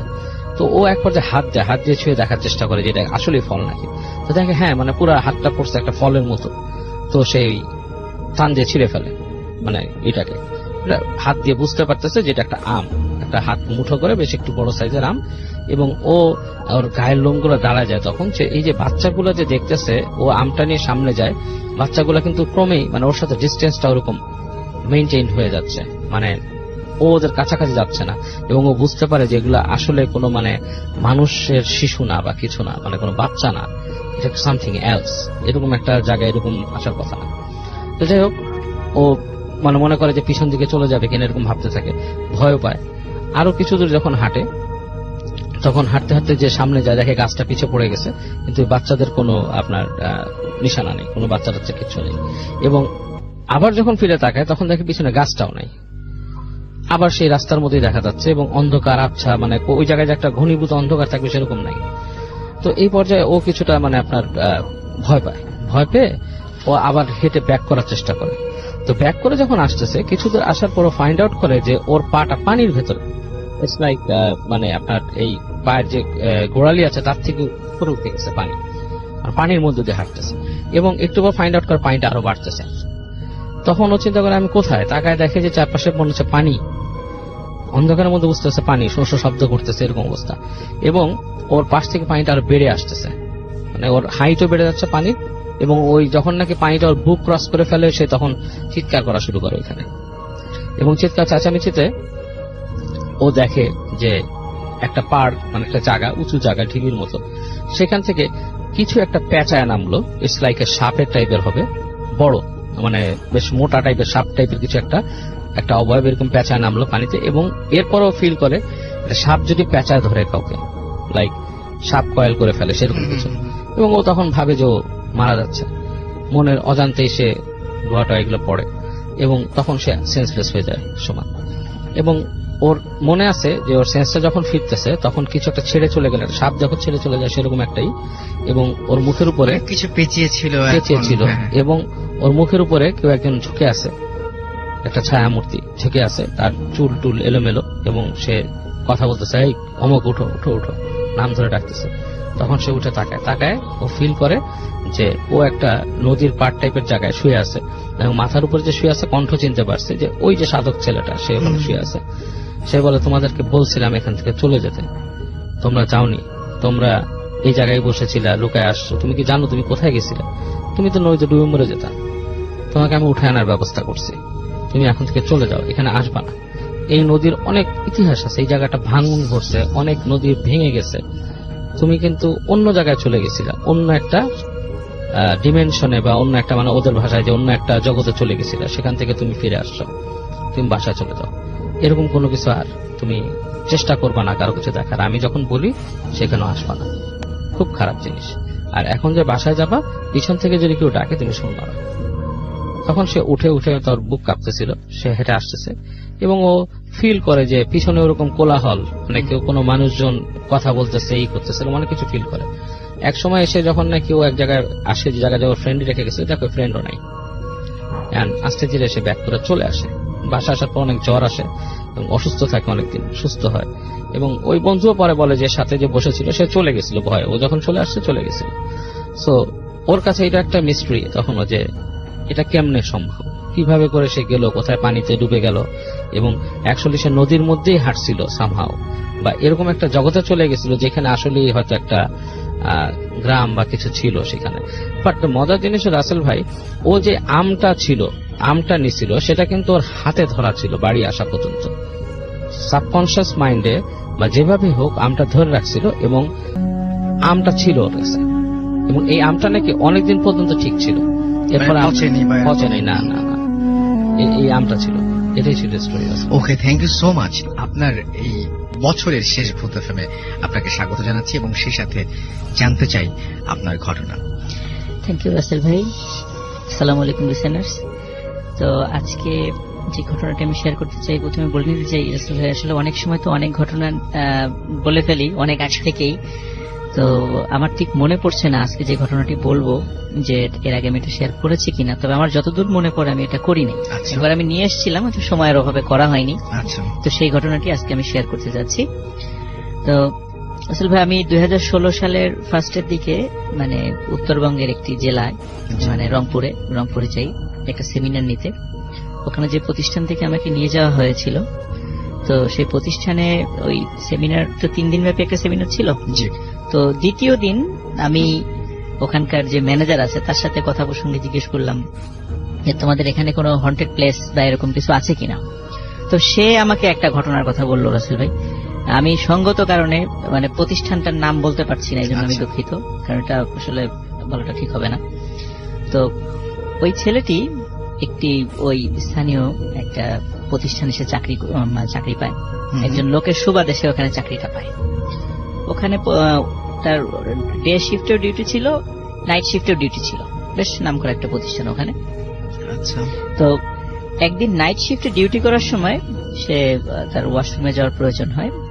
তো ওয়াশরুম থেকে বের হয়ে যে বেসিন ছিল, সে যখন আয়নায় মুখ ধুচ্ছিল তখন সে দেখলো যে আয়নার দিকে তাকিয়ে পুরো আয়নায় মানে রক্তর ফোঁটা, মানে রক্ত মনে হয় বেয়ে বেয়ে পড়ছে আয়না দিয়ে। তো প্রথমে সে দেখে মানে বেশ অবাক হয়েছে, কি ব্যাপার, কিন্তু হঠাৎ করে মনে হলো তার ঠিক পিছনে কেউ দাঁড়িয়ে আছে এবং পিছন দিকে তাকে সে কাউকে দেখে না। সে যখন মানে হঠাৎ করে মানে ভয়টা পায়, সে সাথে সাথে দৌড় দিয়ে সেখান থেকে বের হয়ে যায় এবং বের হওয়ার পরে পরের দিন থেকে সে আর ওখানে চাকরিতে যায়নি এবং বলে যে এখানে আমি যাব না, এখানে সমস্যা আছে, মানে একটা অজুহাত দিয়ে বলে যে আমি এখানে চাকরি করবো না। রাসেল ভাই, তার যে আত্মীয়ের রেফারেন্সে ওখানে গিয়েছিল, ওখানে ওই আত্মীয়ের কাছ থেকে বেশ কিছু ঘটনা জানতে পারে প্রতিষ্ঠান সম্পর্কে। তো সেটা হলো রাসেল ভাই যে ওই প্রতিষ্ঠান মানে যে জায়গাটার উপরে অবস্থিত, ওটা কিন্তু একসময় আসলে শ্মশান ছিল। ইভেন আমি ওখানে নিজে গিয়েছি, কিন্তু ওখানে আমি যখন ওর কথা শুনি আমি ওখানে গিয়েছিলাম ওটা দেখার জন্য। তো কিন্তু আমি যখন ওখানে যাই রাসেল ভাই, ওটা মানে কেন জানি আমাকে ভিতরে ঢুকতে দেওয়া হয়নি। বলে যে এখানে ঢোকা যাবে না। বেশ আমি খুব অবাক হই, আমারই এমন কোন প্রতিষ্ঠান নয় যে সেখানে ভিজিটর ঢুকতে পারবে না। তো তারপরও কেন জানি মানে তাদের আচরণগুলো আমার কাছে খুব অদ্ভুত লেগেছে। তো ওনার যে আত্মীয়ের কাছ থেকে যেটা জানা যায় সেটা হচ্ছে রাসেল ভাই যে এখানে এক জমিদারের একটা বিশাল একটা শ্মশান ছিল। তো জমিদার অনেক সময় কি করত, মানে বেশ মানে তার সাথে যাদের শত্রুতা থাকতো অনেক সময় তার লোক দিয়ে তাদেরকে হত্যা করিয়ে মানে ওখানে এনে মানে পুড়িয়ে ফেলত এবং তার আত্মীয় স্বজনরা কখনো জানতোই না যে এই লোকটা আর জীবিত নাই। এরকম বহু ঘটনা ওই জায়গাতে ঘটেছিল মানে ওই সময়। তো যখন এই বিষয়গুলো একটা সময় যখন মানে আমরা জানি যে 1950 সালের দিক থেকে কিন্তু বাংলাদেশে জমিদারি প্রথাটা বিলুপ্ত হয়ে যায়, তখন এদের দেশ ভাগের আগে মানে পাকিস্তান বিরোধ থেকে যখন এই বিষয়গুলো হয়ে যায় তখন ওনারা কিন্তু আবার ভারতে চলে যান। তখন ওই জায়গাটা পরিত্যক্ত থাকে এবং ওই জায়গাটাই পরবর্তীতে এক সময় সরকার এটা নিজে নিয়ে নেয়। এবং ওখানে দীর্ঘদিন কোনো কিছু মানে কোনো প্রতিষ্ঠান গড়ে ওঠেনি, পরবর্তীতে হয়েছে। তো যাই হোক রাসেল ভাই ওখানে যেই ভাই যে চাকরিতে গিয়েছিলেন পরে এবং উনি চলে আসলেন, তো ওনার যে আত্মীয়, সেই আত্মীয় যে বিষয়টা বর্ণনা করেন সেটা হচ্ছে এমন যে ওখানে একজন ব্যক্তি মানে তার গল্প আর কি করেছেন যে ওখানে এক ব্যক্তি উনি চাকরিতে যান, তো প্রথম কয়েকদিন মানে ঠিকঠাক মতো ডিউটি করেন, যখন নাইট শিফটের ডিউটি চলে আসে দেখা যায় সকালবেলা বাসায় গেলে ওনার মধ্যে কিছু অস্বাভাবিকতা পরিলক্ষিত হতো। আচ্ছা, মনে হতো যে উনি সুইসাইড করবেন বা উনি জীবনের প্রতি খুব বিরক্ত, এরকম মনে হতো। তো অদ্ভুত ব্যাপার রাসেল ভাই, কোনো একদিন নাইট শিফটে ডিউটি করার পরে ওই ব্যক্তিকে আর খুঁজে পাওয়া যায়নি, আজও কোনো খোঁজ খবর নেই তার। এবং এটা কিন্তু উনি একা নন, এই ঘটনা নাকি মাঝে মাঝেই ঘটে ওখানে। আচ্ছা, তো এই ঘটনা এবং ওই যে আয়নায় যে এই যে কোন রক্ত দেখা যায়, এটা নাকি রাসেল ভাই এখনো ওখানে হয়, কিন্তু প্রতিষ্ঠানের খাতিরে ওনারা এই বিষয়গুলো কখনো প্রকাশ করেন না। আমিও প্রতিষ্ঠানের নামটা বলতে চাচ্ছি না রাসেল ভাই। তো আজকে রাসেল ভাই আমি আসলে বেশ একটা মানে খুব মানসিক একটা প্রেশারের মধ্যে ছিলাম, তারপরে বছরের শেষ মানে যেহেতু ভূতে ফ্যাম, আমি আসলে চাই নাই যে এই সুযোগটা হাতছাড়া করতে। তো ইনশাল্লাহ আশা করছি যে নতুন বছরের প্রথম এপিসোডে ইনশাল্লাহ অনেক আবার আসবো, ইনশাল্লাহ অনেক সুন্দর সুন্দর আরো গল্প ইনশাল্লাহ উপহার দেব। এবং বাবু ভাই যদি আসতে চান চলে আসবেন, এবং আমরা প্রথম এপিসোডটাও এভাবেই করতে চাই। এখন যেটা করব সেটা হচ্ছে আবারও ঘটনায় চলে যাব, এবং এই ঘটনাটি আশা করছি যে আপনাদের সবার ভালো লাগবে। চলুন শুনে আসি বাবু ভাইয়ের আরো একটি ঘটনা। থ্যাংক ইউ রাসেল ভাই। এই কাহিনীটা হচ্ছে আপনার কামাল ভাইয়ের বলা। এটা আপনার আমাদের যুদ্ধ পরবর্তী সময়টা, হ্যাঁ জি, আমাদের মুক্তিযুদ্ধের পরের কাহিনী। তো ওনারা ওই সময় আর কি দুই ভাই পড়াশোনা করতে ঢাকাতে আসেন আর কি, ঢাকা ইউনিভার্সিটিতে এলাকায় আসেন।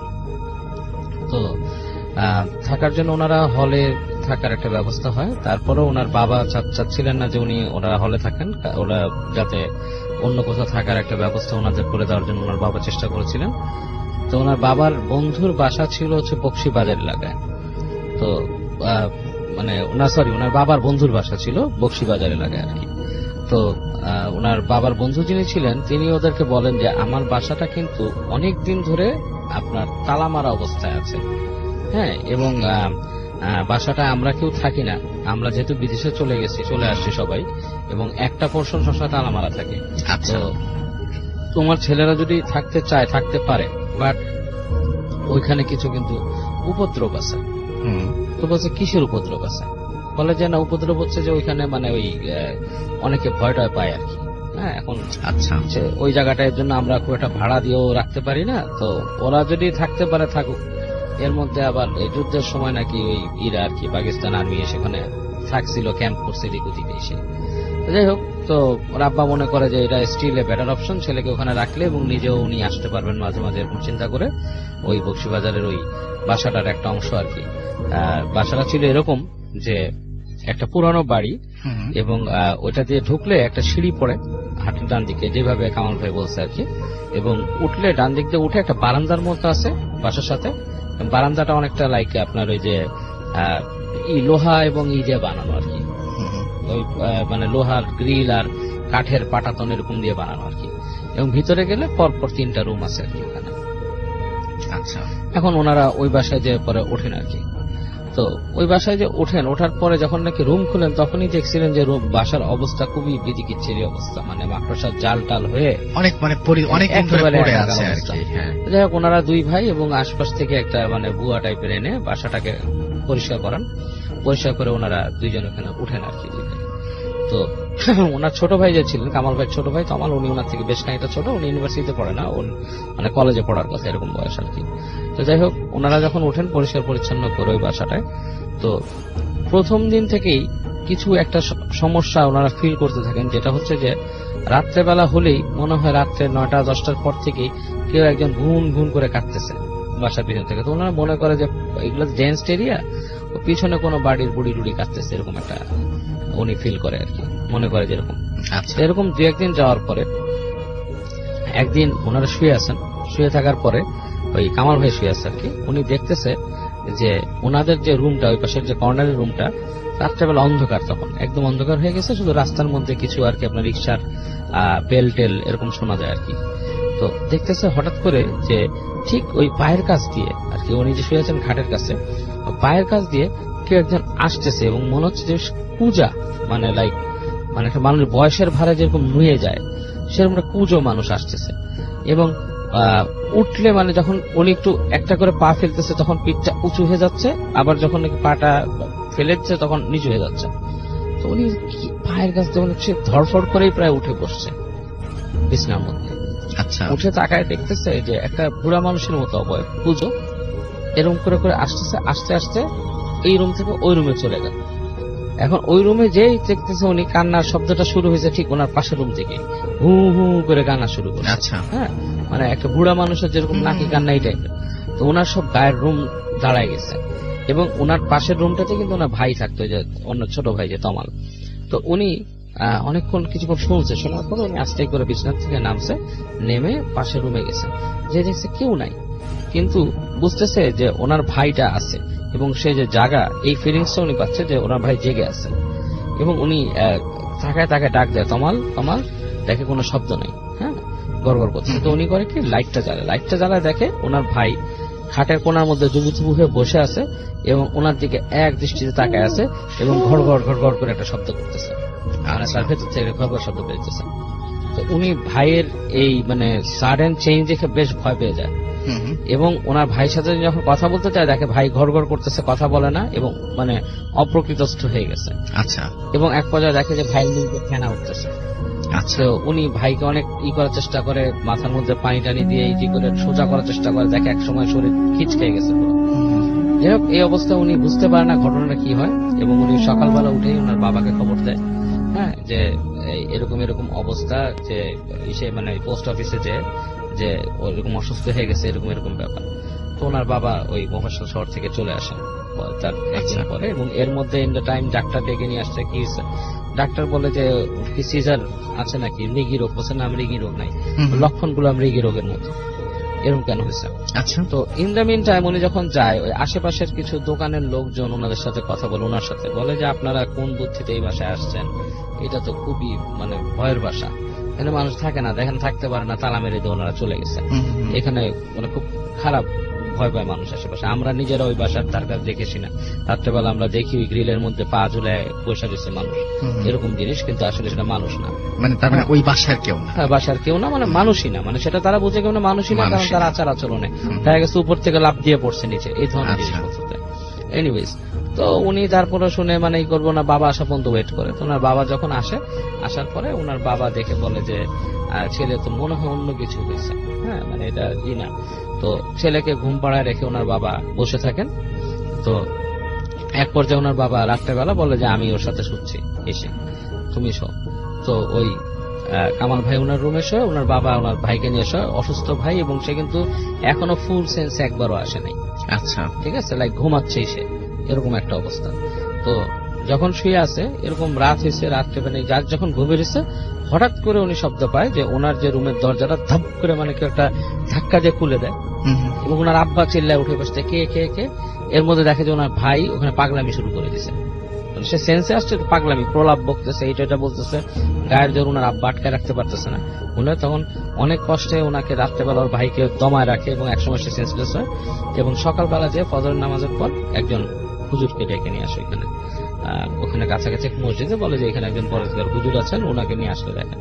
তো হুজুর যখন বাসায় আসে, হুজুর পাড়া দিয়েই বলে যে এই বাসাটার মধ্যে সমস্যা আছে, এখানে উঠছেন কেন, এখানে খুব বাজে জিন বসবাস করে এবং ওই জিনের কাউকে এখানে অ্যাকসেপ্ট করবে না।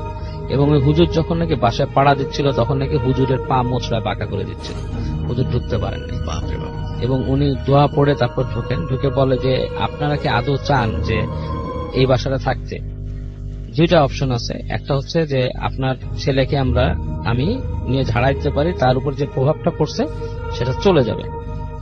আর আরেকটা জিনিস হচ্ছে যে এই বাসা যদি আপনি বন্ধ করতে চান, সেটা এখন আমার পক্ষে সম্ভব না, এটা মানে অনেক আছে, সিস্টেম আছে, সেগুলোতে করতে হয়। তো ওনার বাবা তখন চিন্তা করে যে না আসলে এটা তো আমার পক্ষে এই বাসা বন্ধ করা, এইগুলা ঝামেলার মধ্যে কিভাবে যাব। তো বলছে এই চেষ্টাটাও করেন না আপনারা, কারণ কি এই যে জিনটা আছে সে অনেক একটা এল্ডার, মানে অনেক সিনিয়র একটা জিন, অনেক পুরানো বয়স্ক, এবং সে এটা এলাও করবে না, আপনাকে অনেক ঝামেলা করবে। এরা অনেক যাইতে চায় না। অনেকে আছে এরকম, যেখানেই দেখবেন যে এই ধরনের জিনিস হচ্ছে তারা হচ্ছে অনেক পুরানো, এরা মানুষকে অনেক সমস্যা করে এবং আপনার ছেলেকে কিন্তু শেষ করে ফেলবে এখানে থাকলে, সুযোগ পেলিয়ে দিচ্ছে শুধু। তো ওনার ওই ছাড়ায় আর কি, তো ওর ভাইকে ছাড়ায় অনেক কষ্ট হয় ভাইকে ছাড়াইতে।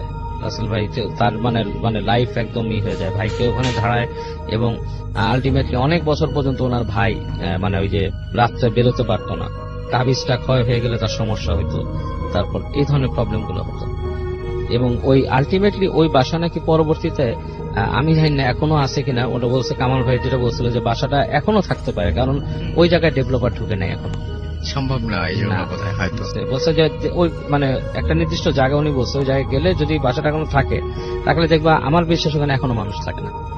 রাইট, আমাদের আরো একজন অতিথি আছেন, আমরা তার কাছে যাব, তবে তার নতুন ফার্স্ট টাইম ভূতাশ্রমে এসেছেন এবং তার একটা ঘটনা তিনি শেয়ার করবেন। আপনার নামটা প্লিজ একটু বলবেন, তারপর আপনার ঘটনায় যাব আমরা। হ্যালো লিসনার্স, আমি রুহুল বলছি। জি, ঘটনায় যাই আমরা। আমি সরাসরি ঘটনাতেই চলে যাচ্ছি। সো এটা ছিল কোন একটা গ্রীষ্মের ছুটির ঘটনা, যেখানে আমি আমার মামিদের বাসায় বেড়াতে গিয়েছিলাম। তো সেখান থেকে কোনো একদিন ডিনারের শেষে আমরা সবাই জড়ো হয়েছিলাম নিচতলাতে গল্প করার জন্য। যে বাড়িটাতে আমরা থাকছিলাম সেটা ছিল দোতলা। তো কিছুক্ষণ পরে ডিসাইড করা হয় যে আমরা বেশ কজন দোতলাতে ঘুমাবো এবং বাকি যারা রয়েছেন ওনারা নিচতলাতে ঘুমাবেন। সো আমি যথারীতি, তখনকার বেশ আগের ঘটনা সেটা, তখন 3 গোয়েন্দার বই পড়তে খুব পছন্দ করতাম। সো যথারীতি আমার সাথে সেগুলো ছিল। দোতলায় গিয়ে ঘুমানোর আগে আমি ওগুলোর সাথেই আমার যতক্ষণ ঘুম না আসছিল ততক্ষণ সময় জ্ঞাপন করার চেষ্টা করছিলাম। কিছুক্ষণ পরে আমি একটু উদ্ভট আওয়াজ পেতে থাকি, লাইক টিনের মধ্যে শব্দ হচ্ছে বা নিচে কেউ দাপাদাপি করছে বা এরকম একটা বিরক্তিকর ভাবে চিল্লাচিল্লি করছে। তো তখন আমি দেখতে পাই যে নিচতলার সামনের রুমে আলো দেওয়ার জন্য যে লাইটটা, ওটা ঠিক যেখানে লাগানো ওই ফাঁকা দিকটা থেকে দোতলা দিয়ে তাকানো যায় নিচতলার দিকে, এবং নিচতলার যে প্রথম রুমটি ওটা সরাসরি দেখা যায়। আচ্ছা, তার ঠিক 2 মিনিট পর আমি খেয়াল করলাম যে আমার মা রয়েছিলেন, সাথে আমার নানু ছিলেন। তো ওনারা ওখানে জড়ো হয়েছেন এবং ওই দিক থেকে নিচতলায় কি ঘটছে সেটা দেখার চেষ্টা করছেন। প্রথমে আমি ওনাদের সাথে সংযুক্ত হবার চেষ্টা করলেও ওনারা আমাকে ফার্স্টে নিষেধ করেন যে না, তোমার এখানে দেখা লাগবে না, তুমি ঘুমিয়ে পড়ো, এখানে কিছুই হচ্ছে না। তো তারপর জোরাজোরি করাতে একটা সময় আমি ওখানে দেখতে পাই নিচতলার সামনের রুমে ছিল আমার মামার ছোট ছেলে আর সাথে ছিল আমার মামির ভাই। তো ওরা আবার একসাথে শোয়ার প্রিপারেশন নিচ্ছিল এবং এর মধ্যে হয়তো কোনো সমস্যার কারণে মামির যে ভাই ছিলেন উনি ঘুমাতে পারছিলেন না, বা উনি অনেক সমস্যা করছিলেন সামনের রুমে, যেটার জন্য ওনার যে মা ছিলেন উনি অনেক জোরে অনেক লাউডলি দোয়া পড়ছিলেন এবং খুব দ্রুত, যেটা দেখে মানে ওখান থেকে আমি যতটুকু দেখতে পাচ্ছিলাম উনি অনেকটা ভীত হয়ে ওনাকে শান্ত করার চেষ্টা করছিলেন। অপর দিকে যার কথা আমি বলছি, ওনার মধ্যে আমি যেটা তখন দেখতে পাই সেটা খুবই অদ্ভুত ছিল এবং বর্ণনা করাটা হয়তো কিছুটা কঠিন হবে। সেটা ছিল যে একটা সাধারণ মানুষের পক্ষে তার শরীরে শক্তি দিয়ে কোনো কিছু নাড়ানো, কোনো কিছু ভেঙে ফেলা, ওটা যতটা কঠিন হয় ওই সময় হয়তো তার কাছে সেটা অতটা কঠিন ছিল না।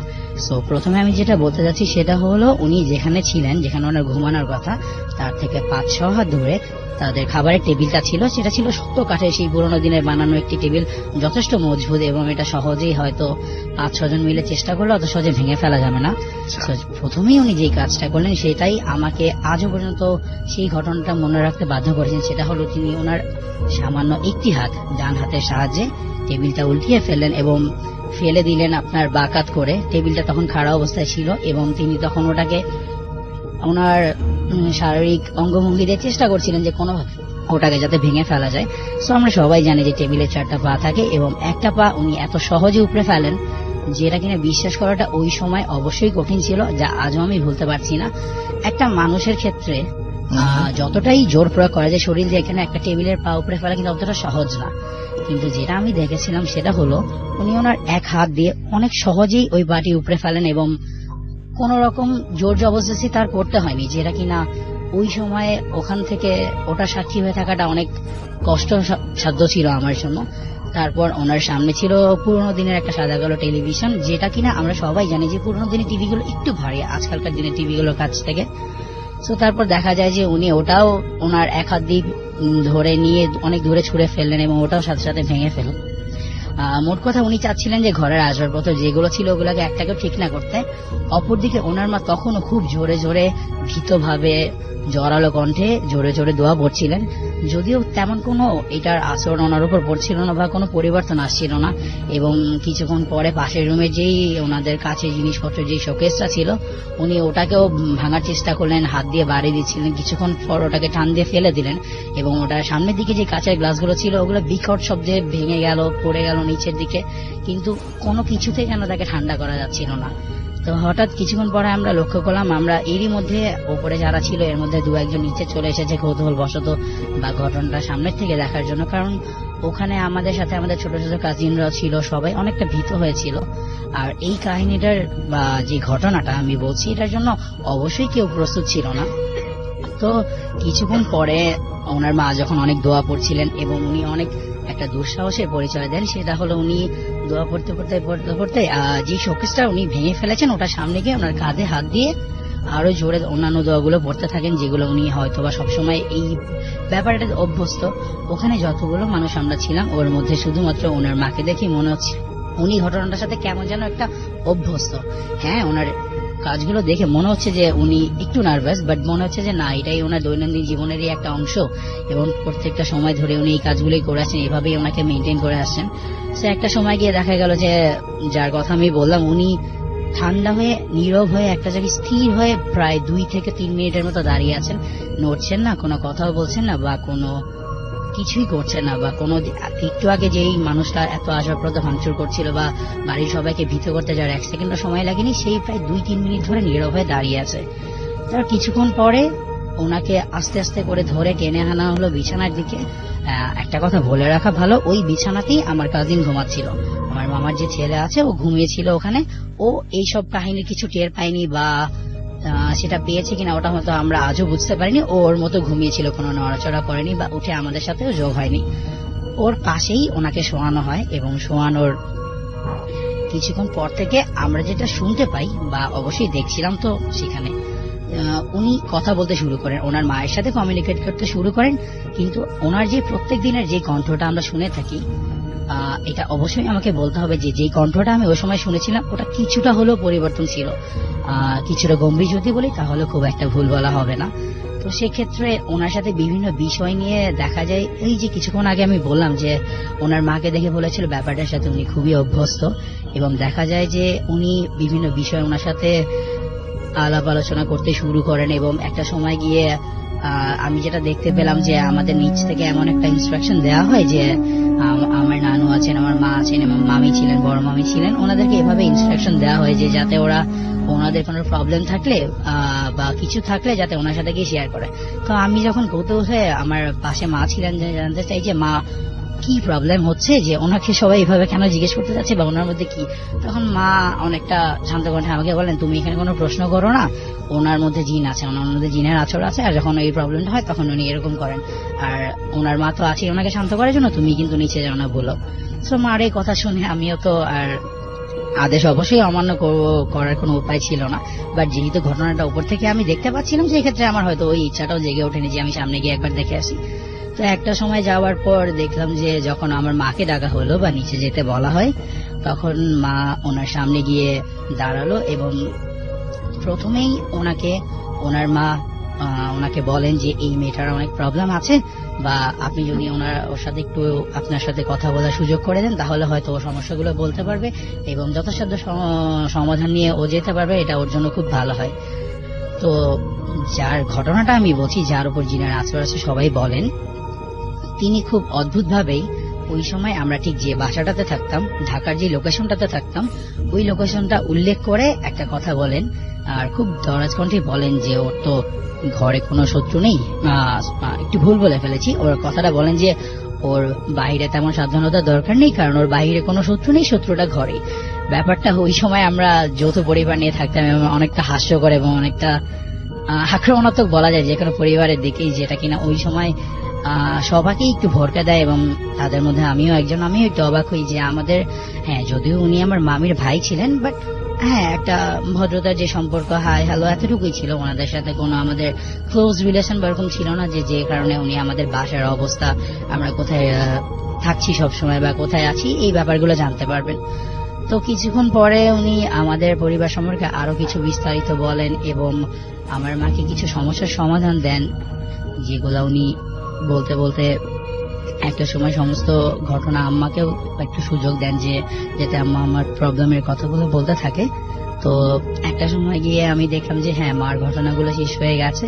এরকম পরিবারের অন্যান্য যে সদস্যগুলো ছিল ওরাও একে একে ওদের ঘটনাগুলো ওনার সাথে বলতে থাকে এবং উনিও খুব তাড়াতাড়ি যে এমন একটা ভাবে সবাইকে রিপ্লাই করছিলেন যে হয়তো ঘটনাগুলো ওনার বেশ জানা এবং সবাইকে কোনো না কোনো একটা লাইন দিয়ে কথা দিয়ে ভরকে দিচ্ছিলেন যে হ্যাঁ এই সবগুলো বিষয় উনি পূর্বে থেকে অবগত রয়েছেন এবং সমাধান তাকে দিতে থাকেন প্রত্যেকটা সময়। এবং কিন্তু এরই মধ্যে ওনার মা কিন্তু একটা মুহূর্তের জন্য থামেনি বা আমি ওনাকে কখনো দেখিনি যে তৃষ্ণার্ত হয়ে সরে গেছেন। উনি অনবরত দোয়া পড়েই যাচ্ছিলেন এবং দোয়া পড়তে পড়তে একটা সময় আমরা যেটা লক্ষ্য করি যে যতটা সময় উনি ছিলেন কথা বলছিলেন,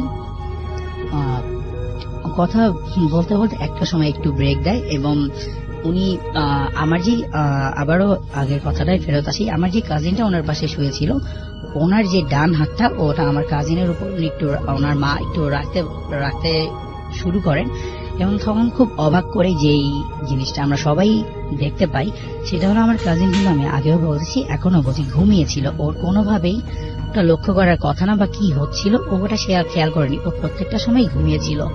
যখন হাতটা ওর উপরে রাখা হয়, একটা ঘুমন্ত মানুষ হাত তার উপর পড়তেই পারে, এটা তার খেয়াল করার কথা না, কিন্তু